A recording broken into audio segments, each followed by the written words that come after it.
Sa kauna-unahang pagkakataon ating i-drawing si Cardo Daldisay sa probinsyano. Si Coco Martin yan ang itsura. Funny drawing by Leo Maestro. Pagpasyensyahan mo na.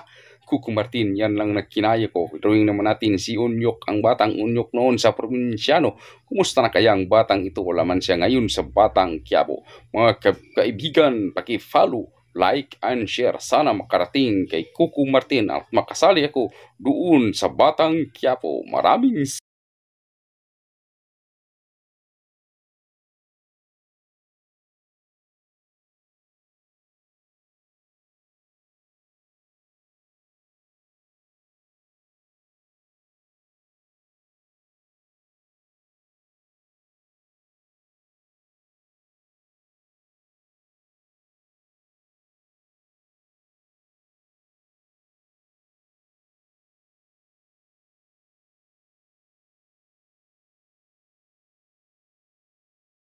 What's up, madlang people? Request granted ni Ronil Amusura, pa-drawing idol. So idol, ito na yung drawing ni Leo Maestro, tinatawag na funny drawing.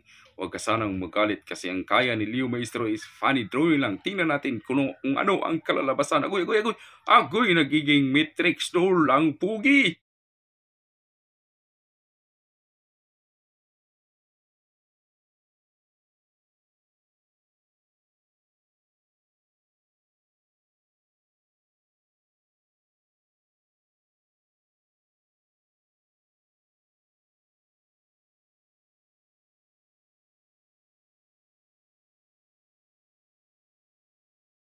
Sana'y huwag kang magalit. Lahat ng ito ay katuwaan lang. What's up, madlang sang katawan? Ito na po ng inyong lingkod, si Leo Maestro. Request granted ni Ubra ni Alvin. Ang sabi niya, pa-drawing loads. Para sa kalaman ng lahat, si Ubra ni Alvin ay professional na tig-drawing. Tingnan ang kanyang profile, talagang napakaganda ng kanyang Ubra. Professional talaga ang kanyang pag-drawing. Subalit tatapwat siya ay nagpa-drawing sa akin at ang sabi ko sa kanya, ang aking drawing ay funny drawing lamang. Maraming salamat.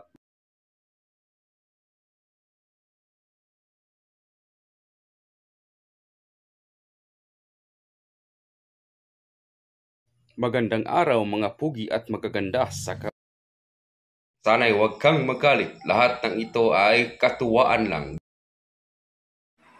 What's up, madlang people? Ngayon ating i-drawing ang request ni Grace Dunyo Dawit. Ang sabi niya, Sir Lodi, pa-drawing po nako imong estudyante kaniadto. Sana mapansin. Of course, pansinin talaga natin ito kasi dati ko silang maestudyante. Kumusta nakaha silang dalawang kambal? So ito yung result ng drawing ni Leo Maestro. Hindi man talaga na perfect ang pag-drawing kasi ang drawing ko ito ay tinatawag na funny drawing. Ang importanteng mahalaga na drawing ko sila.